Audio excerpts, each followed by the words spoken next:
السلام علیکم ورحمۃ اللہ وبرکاتہ۔ بسم اللہ الرحمن الرحیم۔ فقد الخروف، ڈمبے کی ران۔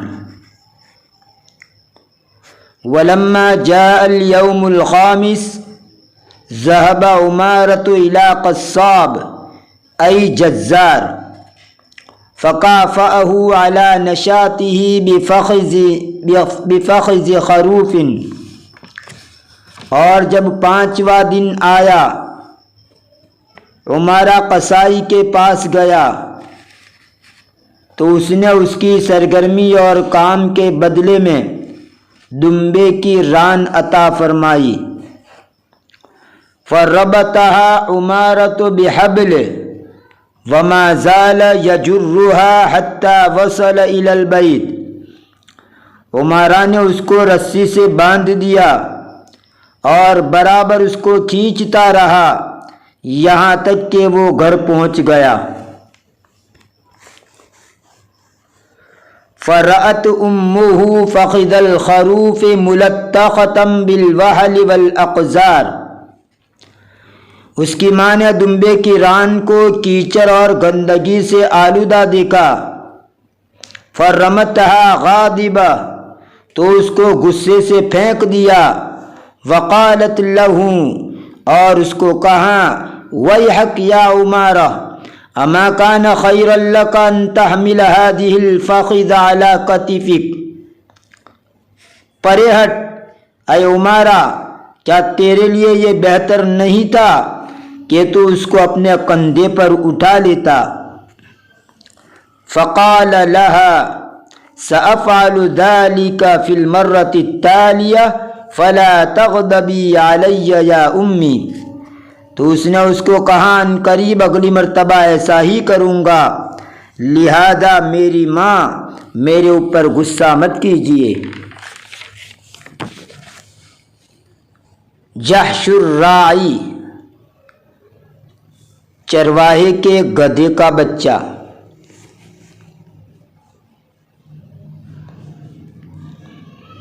وفی اليوم السادس ذهب عمارة إلى راعي غنم وظل يرعى الغنم أكثر النهار۔ اور چھٹے دن عمارہ بکریوں کے چرواہے کے پاس گیا اور دن کا زیادہ تر حصہ بکریاں چرانے لگا۔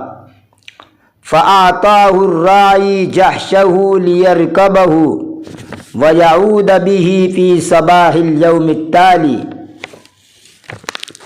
چرواہے نے اس کو گدھے کا بچہ دیا تاکہ اس پر سوار ہو جائے اور اگلے دن کی صبح کو وہ اس کو لے کر لوٹے۔ وَكَانَ عُمَارَةُ قَوِيَّ الْجِسْمِ فَحَمَلَ الْجَحْشَ عَلَى كَتِفَيْهِ۔ اور عمارہ مضبوط جسم والا تھا، اس نے گدھے کے بچے کو اپنے کندھے پر اٹھا لیا۔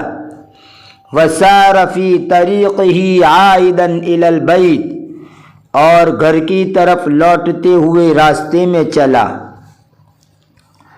بنت السلطان، بادشاہ کی بیٹی۔ ومر عمارة على قصر سجدة الحسان بنت سلطان الزمان وكانت واقفة في شرفة القصر۔ اور عمارہ حسیناؤں کی سردار اور زمانے کے بادشاہ کی لڑکی کے محل کے پاس سے گزرا، اور وہ محل کی گیلری یعنی برآمدی میں کھڑی تھی۔ فلما رأته وهو يحمل الجحش على كتفيه عجبت اشد العجب وظلت تضحك من منظره۔ جب اس نے عمارہ کو اپنے کندھے پر گدھے کا بچہ لیے ہوئے دیکھا تو سخت تعجب کیا اور اس منظر کو دیکھ کر ہنسنے لگی۔ وَكَانَتْ سَجِّدَةُ الْحِسَانِ مَرِيضَةً مُنْقَبِضَةَ الصَّدْرِ فَلَمَّا ضَحِكَتْ شُفِيَتْ مِن مَرَضِهَا۔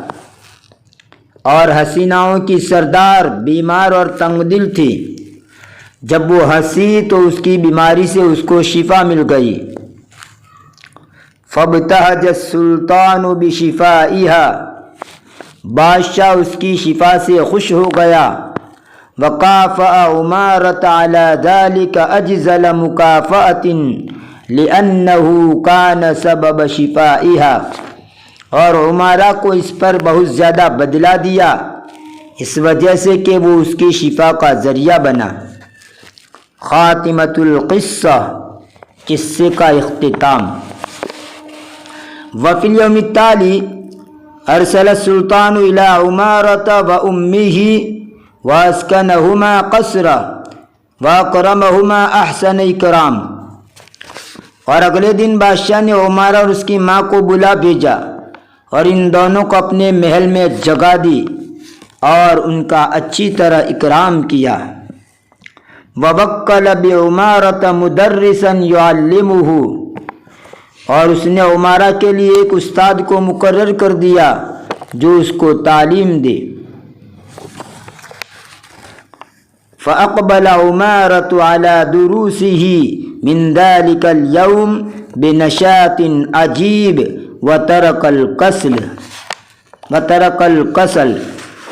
اسی دن سے عمارہ عجیب و غریب چستی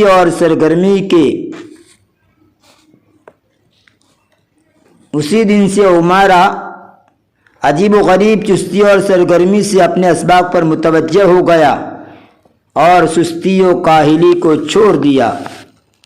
ولم یمر علیہ زمن قلیل حتی برع فی العلوم، اور کچھ ہی مدت گزری تھی کہ وہ علوم میں ماہر ہو گیا. وَأَصْبَحَ يُضْرَبُ بِهِ الْمَثَلُ فِي النَّشَاطِ وَالذَّكَاءِ بعد ان كان يضرب به المثل في الكسل والغباء، اور چستی اور ہوشیاری میں ضرب المثل بن گیا اس کے بعد کہ وہ سستی و کاہلی اور کند ذہنی میں ضرب المثل تھا. وَأُعْجِبَ السُّلْطَانُ بِأَدَبِهِ وَنَشَاطِهِ فَزَوَّجَهُ بِنْتَهُ، اور بادشاہ کو اس کی چستی و سرگرمی اور ادب بہت پسند آیا اور اس نے اس کے ساتھ اپنی بیٹی کا نکاح کر دیا. وبعد اعوام مات السلطان فخلفه عمارة على الملک، چند سال کے بعد بادشاہ مر گیا تو عمارہ حکومت پر اس کا نائب بن گیا. وصار من بعده سلطانا فحکم البلاد بالعدل، اور اس کے بعد وہ بادشاہ بن گیا پھر انصاف کے ساتھ علاقوں پر حکومت کی.